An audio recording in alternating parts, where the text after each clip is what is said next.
All right, welcome. I'm here with Chrissie Zullo at C2E2. Thanks for having a few minutes with us before the day gets really busy. Yeah, thank you for having me. Appreciate you coming. Of course. I'm a big personal fan. That's why I was really happy to get this interview with you this morning. I'm really looking forward to letting our listeners know about your work. You're so sweet. So to start, why don't you give everybody just a quick bio of how you got started, your schooling, things like that? Yeah, so I've been drawing my whole life. I did go to art school at UNC Charlotte, and I did a focus on illustration, and I got really into comic books and comic art, and I basically built up my portfolio during art school, like geared towards comic book covers. And then I took that portfolio, went to San Diego Comic-Con, and DC at that time was doing like a DC talent search type thing where they were doing portfolio reviews, and every day they would pick 10 people to meet with editors. And I remember on like the very last day I submitted my portfolio and I was one of the 10 people picked, and I met the Vertigo editor, Shelley Bonds, that weekend, and that was like my first like critique from a real publisher. And that was your first con where you actually brought a portfolio?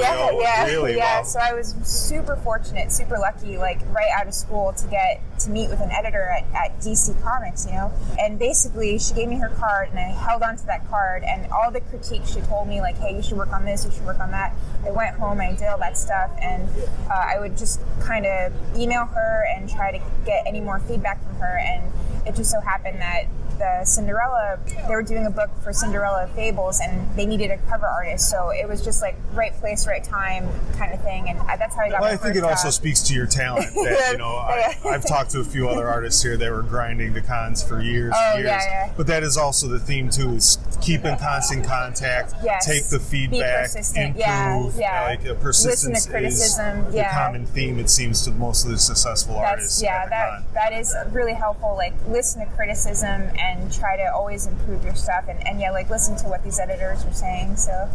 So that brings us to kind of now looking at your portfolio and all the things that you present. You have a lot of, you know, gaming, a lot of Disney, a lot of pop culture. Definitely. You know, so how do you choose the inspiration that you actually want to portray? I try to only, like, if I'm doing fan art, I try to only do it of things that I actually like. So I am a pretty big gamer. I love, you know, a lot of pop culture, obviously like superhero films, a lot of anime. These are all things that inspire me, and it's all things I like and make me want to draw. Like that you were saying, the Spider-Verse poster earlier, like I saw that movie and I loved it, and I was like, I just want to go home and draw all these characters because I love them so much.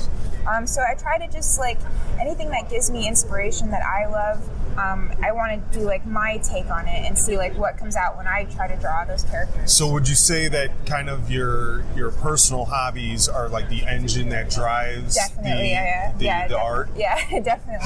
How do you balance the time? Because like I run a business and I'm a dad, and gaming and hobby time gets drastically cut into it. So how do you find that balance? It's tough, especially like working from home. I feel like every hour of the day is like a potential hour to work. Like you have to almost say, okay, at 5 o'clock, stop and have a life and like do things that you want to do and don't draw.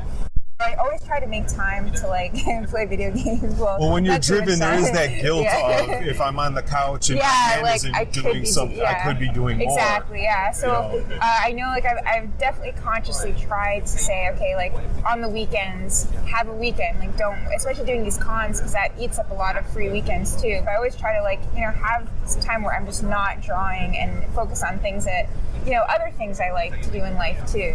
So how long, you know, like on an 11 by 17 piece that you're doing, how long would you say you have to spend doing it? Like, are you able to churn them out? Is it more of a daily process? Yeah, it definitely takes more than a day. I try not to like say, you know, have a time limit because I want it to be like as good as it could be. But typically a piece takes me anywhere from like 4 to 5 days from like start to finish. And that's like with all the different sketching, then scanning it in, and then doing the colors. And then if it has like a lot of characters, sometimes it takes a little bit over a week or something like that. Okay. And do you work on multiple pieces at once, would you say? Do you have like a few going, or do you want to finish? You start one, I need to finish this before.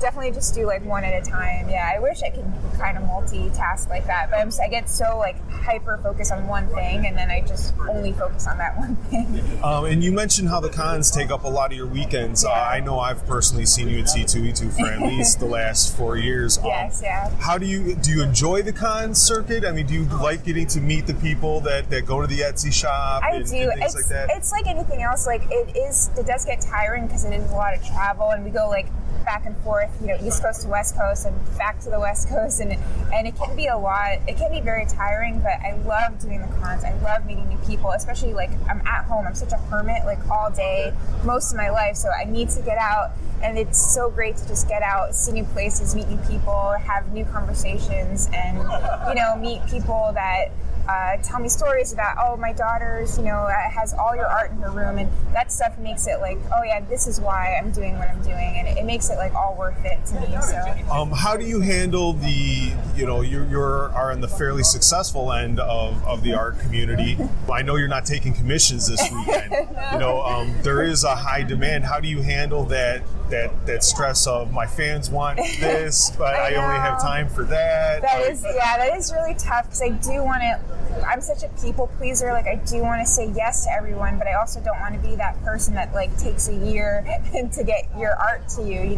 So I try to just I want to also do a quality commission, so I only try to really take what I know I can do in a given amount of time. And I just had to teach myself it's okay to say no to people, and sometimes I do disappoint them, but in the end it'll make a better piece, and I don't want to just churn out pieces just for the sake of that. I want to do a good piece, so I just had to learn to say no and only take what I know I can do in a given amount of time. And before we wrap up, what are you currently working on that you want our listeners to know that to go check out?